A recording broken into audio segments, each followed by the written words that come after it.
Olá pessoal, mais uma quinta-feira, eu por aqui trazendo conteúdo terapêutico para vocês. Hoje, vestido de uma forma séria, até de gravata, para trazer um conteúdo igualmente sério. Vamos falar de pandemia e pós-pandemia. Eu e você podemos muito. Somos aqueles que podem trazer o amor ao mundo. Bem, no Brasil, essa situação de pandemia já está ultrapassando os 4 meses. Quando ela surgiu, nós até acreditamos que ela não seria tão breve, mas ninguém pensou que duraria tanto tempo. Tanto tempo com coisas tão importantes completamente paralisadas como as escolas. Nós acreditamos que o processo fosse acontecer de uma forma mais rápida. Não foi o que aconteceu. E isso tudo, rápido como foi, nos pegou completamente despreparados.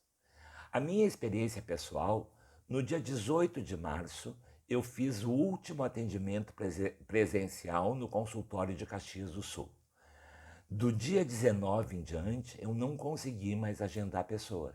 Foi tudo muito rápido. Porto Alegre, eu faço alguns atendimentos presenciais, já que eu não tenho o deslocamento, mas a grande maioria dos meus atendimentos hoje virou online.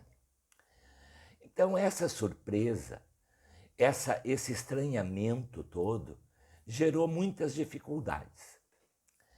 Uma delas é que nós não estamos acostumados a esse isolamento. E o ser humano não é aberto para isso. Especialmente quando a gente fala do povo brasileiro, que é super afetivo, a dificuldade é maior ainda.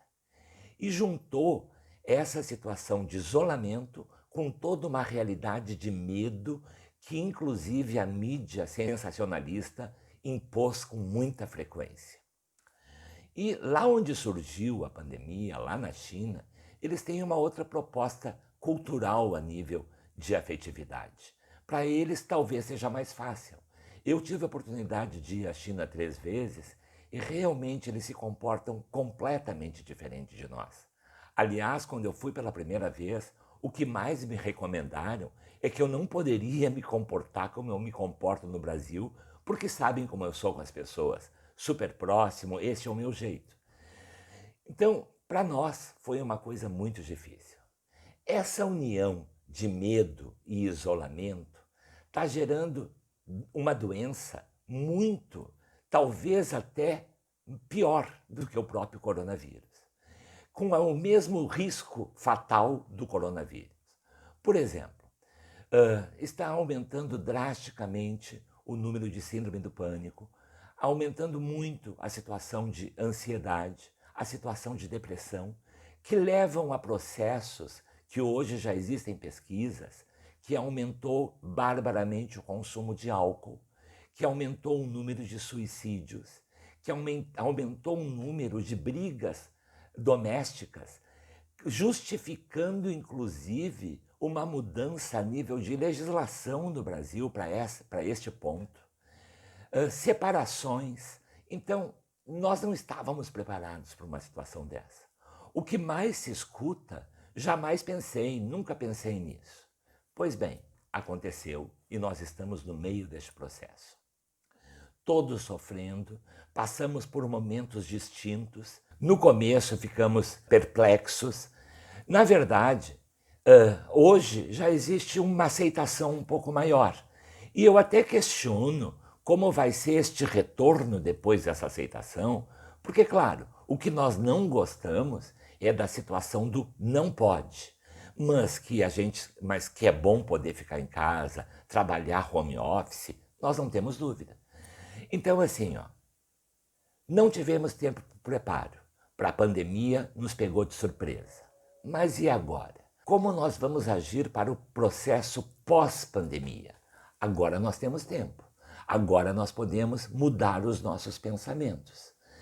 Todo este tempo parado, nós não podemos dizer uma coisa que eu escuto facilmente, que o que vai ser quando voltar ao normal? Não vai ter mais esse normal, pessoal. A vida mudou. Mudou drasticamente em muitos sentidos. O mundo economicamente está diferente. O consumo vai ficar diferente por muito tempo. Na verdade, este mundo novo que nós vamos receber é muito diferente do que nós estávamos acostumados e o que nós chamamos de normalidade é aquilo. O que você pensa com relação a isso? Neste processo que você está na sua casa, passando por esse isolamento, o que você está esperando? Qual é a sua expectativa? No mínimo, nós temos que mudar a nível de solidariedade e nós temos que mudar a nível de humanidade e entender que aumentou o número de desemprego, aumentou o número de firmas que quebraram. Nós temos que nos preparar para uma realidade sem pandemia, tudo bem, uma hora vai chegar a vacina, mas para um mundo que ficou completamente alterado com essa passagem. Acho interessante a gente avaliar, acho interessante a gente aproveitar esse nosso tempo para preparo, buscar um equilíbrio, porque não adianta a gente se lamentar, a gente se queixar, a gente dizer que quer que volte ao normal. Nós precisamos mudar pensamentos. Isto é o fundamental nessa hora. Sem essa mudança de pensamento, nós vamos... O mundo que vai nos receber é um mundo muito mais voltado para o online, é um mundo com muito mais home office, é um mundo completamente alterado e nós vamos ter que estar preparados para ele. Pensem a respeito, entendam que isso vai ser diferente, que nós não vamos ter a normalidade que nós já vivemos um dia e a partir disso a nossa aceitação vai mudar. Espero que eu tenha deixado claro. Eu acredito que o isolamento é um pouco sofrido e eu acho que nós podemos controlar as aglomerações, mas eu acho que em algum contato nós precisamos. Eu acho que com cuidados, com certeza, sem contato humano, mas um contato com a natureza, presenciar coisas que nos fazem faltas, ocasionalmente nós precisamos disso. O sofrimento está grande para muita gente está em processos de depressão, muita gente está em processos de dificuldade e essa gente também vai precisar o colo dos amigos, ajuda dos amigos e buscar trabalhos, talvez de equilíbrio emocional. Contem comigo, um grande abraço.